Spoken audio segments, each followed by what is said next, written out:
this hour with a touching story. It's a procession for a firefighter, a hero who died in the line of duty. DeKalb County's second first responder to die in doing so in less than a month. You are taking a look at Preston Fant. He was a specially skilled firefighter who died while battling a warehouse fire. Here's one of the most touching parts that I've learned about him over the past couple of days. He was trying to help a fellow firefighter when he unfortunately died in this tragedy. So we are turning now to Fox 5's Lindsay Tuman, who has been covering the procession for this hero. It's my understanding that it started at 9 a.m., Lindsay. So can you walk us through how he's being remembered? Yeah, good morning to you, Alex. We're here in Sandy Springs at a local fire department, just a few yards away from a bridge where Sandy Springs firefighters and police were lined up watching that procession pass underneath them on 285. The procession more than 30 miles long. It started, as you said, just after 9 o'clock this morning at the DeKalb County Medical Examiner's office. It passed under us on the bridge just about 10:30 this morning with dozens of law enforcement personnel, firefighters, and other first responders as well.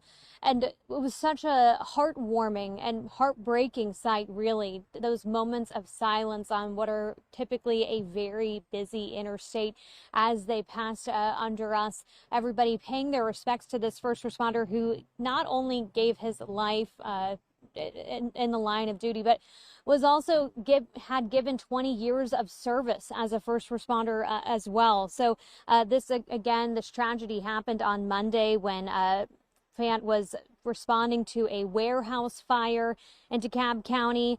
This was a highly trained firefighter, 21 years in the DeKalb County Fire Department. He was skilled in swiftwater, high-rise, trench rescues. And again, just that tragedy on Monday when he was overcome by fire conditions on the scene and unfortunately passed away. He leaves behind a wife and 5 children, and fire officials say he was also kind of a father figure within the department as well. Even the fire chief getting extremely emotional, talking about a man he says always put others before himself while responding and in those moments afterwards. If we want to take a listen to his tribute to firefighter Fant as well. Firefighter. He was a great family man.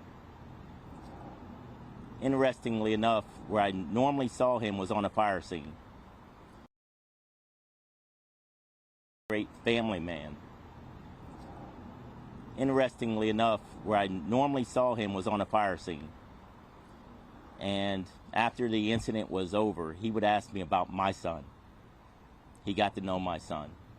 And that demonstrated who he was. Only a person who cares about family asks about other people's families. As was mentioned, he was an extraordinary firefighter.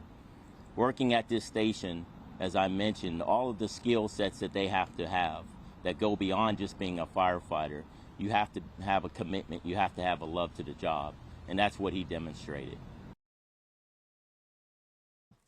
So heartbreaking, and just to think about all the lives he touched, watching that procession today, even as people were passing under the bridge and who saw those firefighters lined up on the bridge in the moments before they passed under. Folks were honking their horns, flashing their lights, all just those shows of support of so many people in the community touched by this tragedy.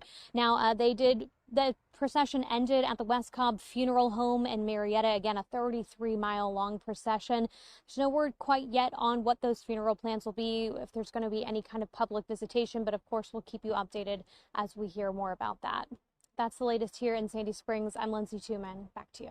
Yeah, Lindsay, this is still such a heartbreaking story. I know that this firefighter was a father of 5, a husband.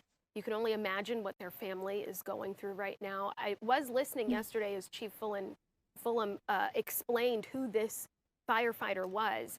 And it was interesting to hear him say that he unfortunately met his family for the first time. A co-worker who he said he respected so dearly, but unfortunately had to break this news to this family in such an awful way.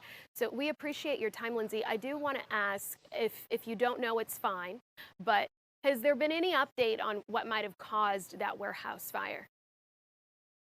Yeah, at this time, they still haven't said what caused the fire. It remains under investigation, but as soon as we get those updates too, of course, we'll update. We appreciate it, Lindsay. Thank you. Well, speaking of first responders,